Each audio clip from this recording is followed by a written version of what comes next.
All right. Hello, and welcome back to another jam-packed episode of the Hammercast. I'm your host, Alex, the Hebrew Hammer Salkin. And joining me today, I have to make sure that I say his name now because he told me how to pronounce it correctly, and I don't want to forget. And I know if I wait 1 minute more, I'm going to forget. Antoni Poblocki from Poland. I knew the Poland part. Correct. Poblocki is correct, all right? Yeah, yeah. Okay, good. Thank goodness. Antoni has been following my work as well as that of Pat Flynn and Dan John for quite a while, and he's got a lot of epic strength to show for it. We're going to talk a little bit about it today, particularly wanting to make sure that we celebrate a recent PR that he hit. I'm not gonna. I'm gonna let him tell the story. I don't want to ruin it for him. This is gonna be his time to shine. But before we get started, I want to remind my listeners that if you are tuning in for, it could be the first time, it could be the fifth time, it could be the 50th time. If you've not gotten my 9 minute kettlebell and bodyweight challenge, I think you're going to find that it is a great complement to whatever you are currently training, particularly because it's designed around the most important body movement of all, the gait pattern. The one thing that really no other animal does, at least not like us. And so the stronger you get at that, the stronger you can get at pretty much everything. And because it's so natural, you can really go hardcore with it and it doesn't wear you out, gets you a lot stronger. And of course, the challenge is free. So, I mean, I can't see how you could possibly, quibble about something like that. So go to 9minutechallenge.com, check it out, read a little bit of the reviews. And if you find it interesting, you can download your own free copy. That's the number 9minutechallenge.com. So without further ado, Antoni, welcome to the podcast. Uh, Thank you for having me. My pleasure. Now, if I remember correctly, I remember some years back you mentioned, and I think you even forwarded me the email that you originally came into my world through a challenge that I've now pushed all the way into the back of my ever-growing vault of things. It was the 8 week kettlebell and bodyweight challenge. Is that correct? Yeah, that's correct. It was 2017 or 18. Wow, it's a long time. And you know what? I never asked you this. I'm curious. How did you come across it? Was it just something that you happened upon at random on Facebook, or? Um, Not so random, but it was by chance, more or less, because you posted a photo from a workshop in Prague, I Oh think, yeah, yeah, yeah. and my friend attended it. And he commented under the picture.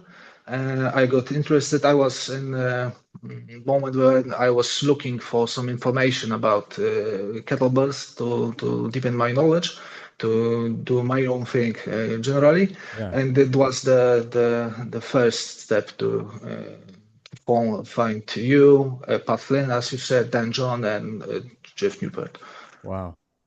That's incredible. By the way, who is your friend? Because now I'm curious, because I remember that workshop. Zdenek Dochnal Ah, from of Brno. course. Yeah, yeah, yeah. He was strong, man. Like Ah, crazy strong. Isn't he like a mixed martial artist as well? I'm not sure if he's a fighter, but he trains Yeah. a couple of fighters now.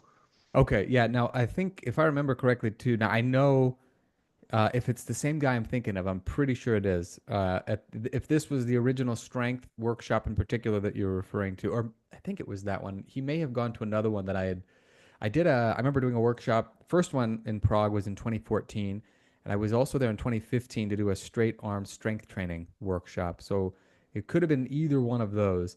But if it's the gentleman I'm thinking of, and it was the OS workshop, I believe he went from not being able to do a single pistol squat to being able to do a pistol squat with like 40 kilos by the end of the workshop. If it's the same I, guy I'm be thinking of. I believe that it was the OS Yeah. workshop because the photo was with crawling, Yeah. Yeah. Yeah. so it would fit the description. Now, is he Polish? I thought he was Czech. No, no, he's Czech. He's Oh, Czech. okay. Oh, good. I was worried that I was having like like as I get older, I don't feel myself being old per se, but it's like your mind is like a sponge, but after a while all the information like mixes up and so you're like, "Oh, I spent the last 11 years thinking this guy was Czech and maybe he's actually Polish." So I'm glad to know that like whatever categorization goes on in my head is still working.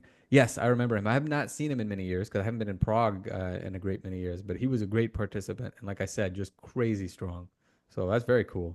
And how did you get to know him? From the reenactment. So he also was doing the Viking stuff. So we met on festivals, and I won't say that we hang out still, but we have some contacts. And uh, every time I'm in Brno, in Czechia, I try to catch up with him. It's not very often, but Now, you know what?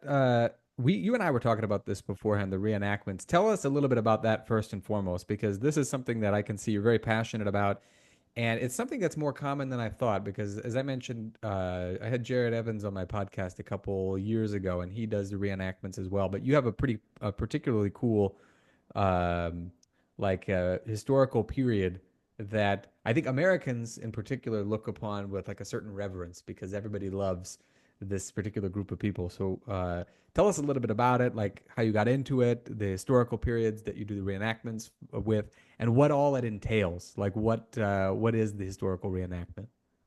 yeah, so firstly, we reenact the early medieval ages, particularly the 9th and 10th century Europe. Hmm.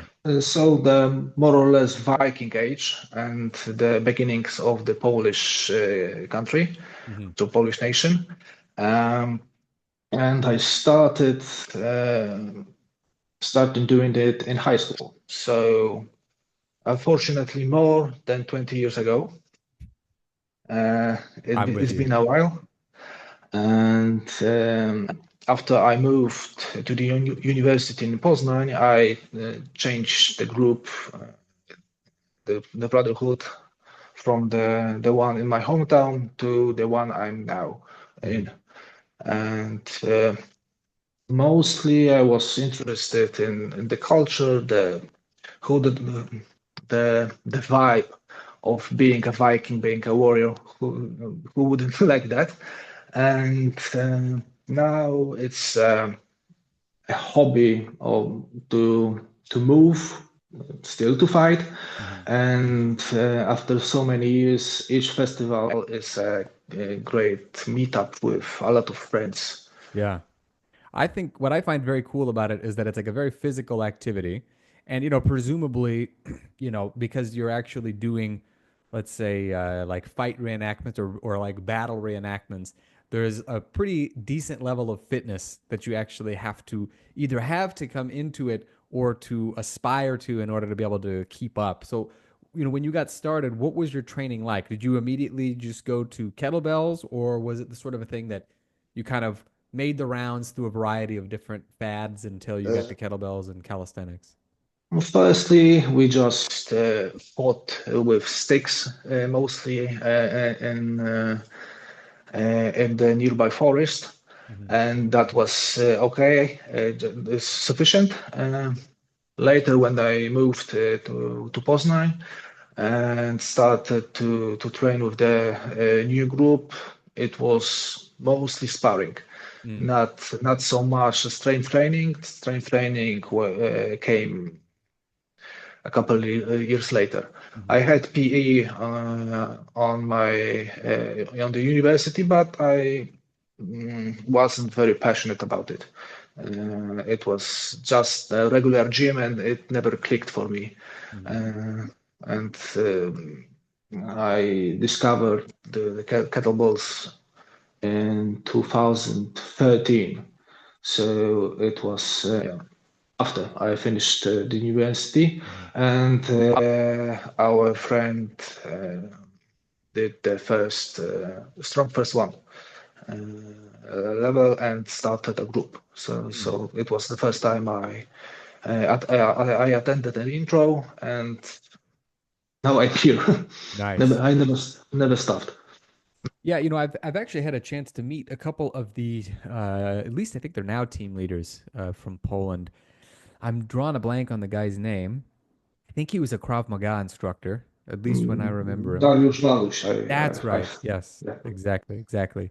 Very nice, very serious bunch of people. I always got the impression, particularly from whenever I see Polish folks, is like they're always really into um, whatever physical activity they do. And so I wonder now, does that come from like Polish culture, or is that a part of kind of like the Soviet bloc was known for being very serious about like physical education in the school system, at least as far as I'm aware. Is this like a an age old Polish thing, or does this have more to do with, let's say, the Soviet era, or what's the background of Uh, like physical education in Poland?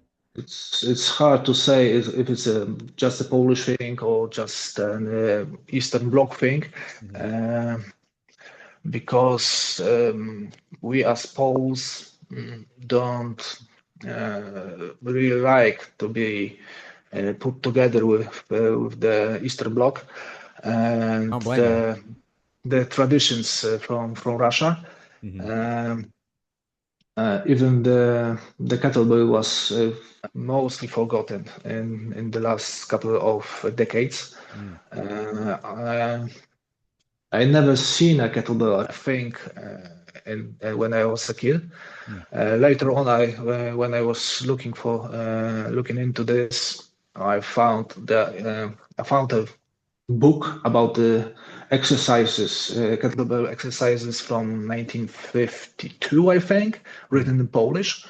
Uh, but it was never a national sport, I'd say, in Poland. Mm. And if it goes for the seriousness of sport, I think it just depends on the person, and a certain kind of person is drawn to kettlebells. Sure. No, that does make good sense. I'm again, I don't remember names, but there have been a couple of times I've seen like in the strong first group. More recently, there's a gentleman from Poland who's put up stuff like I think he snatched like a 56 kilo bell, or he did something crazy with it. I've seen others like bent pressing just ridiculous sized kettlebells. And so it's always struck me that Poles in particular seem to be like really good with just incredible feats of strength. Whereas, America has a tradition of that as well. We've got, for instance, like Bob Peoples was a very well known farmer who deadlifted. He weighed, I want to say, maybe 80 kilos, and he deadlifted uh 320 something kilo. I'm not good with the kilos, but it was 727 pounds, I think. Double overhand, just crazy amounts of weight. So I think it was upwards of 300 plus kilos. Of course, Paul Anderson. So there's like a hardcore history, um, but it's uh, it's like a niche sort of an activity. Whereas every like interaction I've had with Polish people, by and large, with I would say with the exception of very few people. It seems like everybody's really into strength training, into fitness. Like it just seems like it's an indelible part of Polish history, or at least Polish physical education. Now, I am curious too, going back to the historical reenactments. Most people, when they think of Vikings, they think of like the Norwegians or the Finns and people like that. Um, is there an element of that, or is there actually like also like let's say a Polish version of the Vikings that gets reenacted as well? The warriors from the early Poland are reenacted Mm. because the whole Europe was had their countries, nations, tribes, and mm, reenactors try to find graveyards, some treasures, you said, some artifacts from the particular age and region, and Mhm. try to recreate how a person from that time and place would look like. Mhm. So the Vikings are, uh, as you said, very popular. So they catch your ear, and it's easier to explain more or less how would everybody look in that period. Mhm. But Poland, mm, Russia, Czechia, all around this Central Eastern Europe would fit perfectly for everybody. So every festival has a mix of them. Of Nice. course, the Vikings are most distinguishable, I think, but there aren't the majority now. Are there other people who do the historical reenactments who are as interested in kettlebells? Reason I ask this in particular is because the more I'm thinking about it now, the guy who got me into kettlebells, Drew Christensen. Actually, I should have him on the podcast because if it weren't for him, I may not be lifting kettlebells. He introduced me, was like unintentionally the best salesman for kettlebells ever because he was always talking about them, just absolutely loved them. And this was all the way back in 2008, but he really loved historical reenactments too. And as far as I know, in the U.S., the big thing is like knights and stuff like that, as opposed to Vikings per se. And so he told me about doing historical reenactment things. Or no, you know what? Actually, maybe I take that back. Vikings may have been involved because he said that they would always drink a lot of mead, and he was very clear about the fact that they would just get absolutely wasted drinking mead. So I take that back. Maybe it wasn't just like, the knights and like the English, let's say the English type of reenactment. There was also the Vikings. But I wonder too if that, because the kettlebell has such a pedigree of being this old kind of quasi ancient tool for strength training, if that also has an appeal to other people who are doing the historical reenactments, at least in your neck of the woods. Yeah, I know of at least three people that train with kettlebells. Mhm. One is SFG2, Mm, so pretty serious about kettlebells and about the reenactment. I'm not sure if he is still going to festivals since he started being a personal trainer. But several years ago, we talked about strong first and kettlebells. So at least it was going side to side for a while. And this year, I talked with another old friend that is training now for a challenge with kettlebells. nice. Very nice. When you, in particular, when you started to adopt kettlebell training as, let's say, not just the sort of a thing to keep you fit for reenactments, but also just as a as an activity unto itself, what were some of the approaches what was different about your approach, let's say when you first got started versus now? Like, is it still more or less the same, or are you more focused on uh, like let's say rather than just general fitness, more uh, we'll say more like more advanced stuff now that you've had say, a couple of years under your belt? Firstly, the biggest difference is now that when I started to train in a group with a Mm-hmm. coach, and now I work out and train only at home. Mm-hmm. So at home by myself, and that's the biggest difference, the easiest difference. Yeah. Um, the first few years, I think that I was just doing what the coach told me. So he was thinking about the plan, about the progress. I didn't put much mind into it. And when the group started to crumble, I think, Mm-hmm. uh, I started to shift to focusing on my individual work, Mm-hmm. and that led me to starting to look on for more knowledge, for more information, and now I'm focusing on some bucket list goals, I'd say. Nice. So Well, recently you had a particularly impressive milestone that you hit, and I want to give you the opportunity to talk a little bit about it because it's a it's a movement that I have to say, You know, when you're younger, you think anybody could do it. And then you get older and you train for it and you're like, you got to be like really, really dedicated to achieving this in particular. And you did it. And again, I want to make sure that I give you the honor of being able to talk a little bit about it. But it was one of the reasons in particular that I wanted to have you on. So talk a little bit about this recent big time PR and the process toward achieving it. Yeah, so the mystery PR is half body weight press. So for me, what was it was 40 kilograms On one arm uh, for the on one listeners. arm. Yeah. Yeah, one arm press. Uh, I was trying to catch that number or beat that number for at least 3 years. Hmm. Uh, 2 years ago, I did 36 kilograms. Uh, Last year, I did 38 kilograms, and finally, I managed to move the goalpost and achieve the half body weight. Very nice.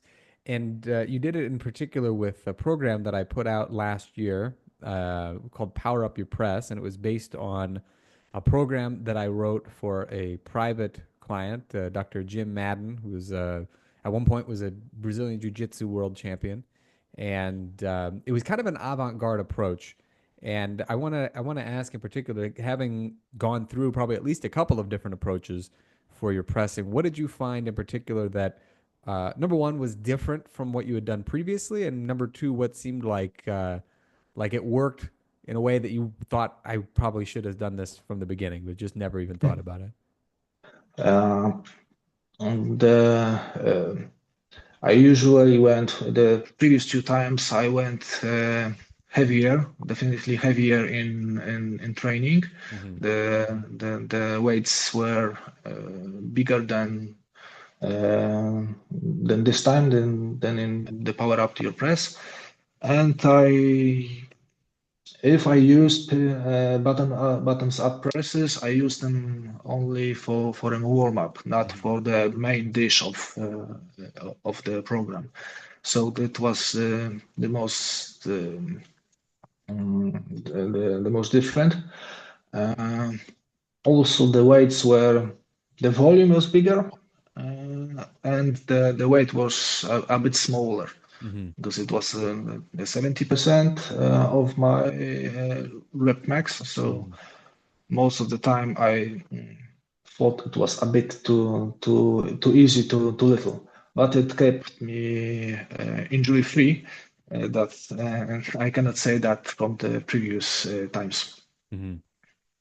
Yeah, I have to say too, you shared the video with me, and I was very excited to see it because there's just something about seeing like a heavy press, and especially if you're like me, you and I think are built somewhat similarly. Like we're kind of skinny, sort of lanky, and then you see this like big, awkward looking bell going overhead. It's easier to envision that when it's a guy with like really short arms and very stocky, very, very muscular. But there's something especially impressive when you see somebody with like an albatross wingspan, just slowly but surely putting this huge cannonball overhead. And for those who want to see it, if you go into my Facebook group, the Hebrew Hammers Hidden Hideaway, it's in there. So if you look up Antoni's name, you'll definitely find it.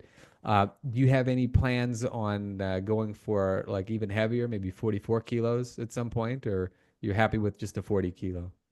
Uh, I'm torn because uh, on the one hand, I think that 40 kilograms is enough Yeah, for me. The half body weight is the sweet spot yeah. to achieve it, but not to overdo it if it goes for straining my body. Hmm. On the other hand, it always is tempting to try something heavier. But now I'm trying to maintain the 40 kilograms and bring back my 40 kilogram pistol squat. Nice, very nice. Have you gone for the 40 kilogram pull up as well? It's far behind, I just say. I don't have, I didn't have much room for a proper pull-up bar, Mm. so it always was somewhere on the back burner Yeah. for me. Now I'm uh, thinking about how to connect the dots and do everything, but the pull-up is definitely in the back. Nice. Yeah, I think, I mean, from the strength that you've already got with the press and with the pistol, I think with a little bit of work, the pull up is not far behind. And I agree, by the way, sometimes people want to just keep chasing heavier and heavier weights. And then it gets to the point where it's like, the aches and the stiffness and the hobbling around. It's like, it's just not really worth it. So you have to be, I think, 40 kilos for all those things, like half body weight for all those movements is definitely plenty. Uh, do you have any other big plans for your training coming up for this year? Because as of right now, it's February and we got a whole year ahead of us. Anything in particular that's jumping out at you as like something that you want to try to achieve by the end of the year? Nothing written in stone, but there are two options, I'd say. Mm. One is completing the SFG2 Mm. in September. Mm. And alternatively, there's a challenge in Poland. I don't think it's a strong first challenge, but it's called Top Team. Ooh. And you have five exercises. You have a Turkish get up, you have a military press, a pistol squat, and a pull up with half your body weight, Yeah, yeah, yeah. and the Secret Service snatch test. And you have to achieve at least three of five Wow. to to do the top team. And if every the more the better. I mean, Yeah, of course. Well, best of luck to you in that because that all sounds like a challenge definitely worth achieving. And I think the nice thing about that is you can probably train for both that and SFG too, because no matter what, number one, you're going to need to press half your body weight. Number two, yeah. you're gonna need to do a bunch of snatches. So at a minimum, you got a couple things on your side there. So I think, yeah, I if anybody can do it, it's certainly you. I think you've got that Polish Viking blood running through your veins, and you've got plenty of the experience. So I'm looking forward to hearing about it. And when you hit both of those things, or at least one of them, whichever one you choose, either the top team or the SFG2 or both, I'll have you back on the podcast, and we'll talk all about the excitement of training for those things while also being a full-time dad and career man and dude fighting other dudes in the forests of Poland and what have you. So where can people follow you online if they want to check out your training and see what you're up to? Um, I think Twitter would be, or X now, would be the easiest because I'm mostly there. Yeah. And the handle would be at Antoni Poblocki, so my name and last name. Nice. I'll make sure that I include that in the show notes slash comments section or description, whatever they call it for YouTube, so people can follow them. And this is a Twitter podcast. We say Twitter around here. I refuse to call Yeah. it X. I know that like that's now the official name.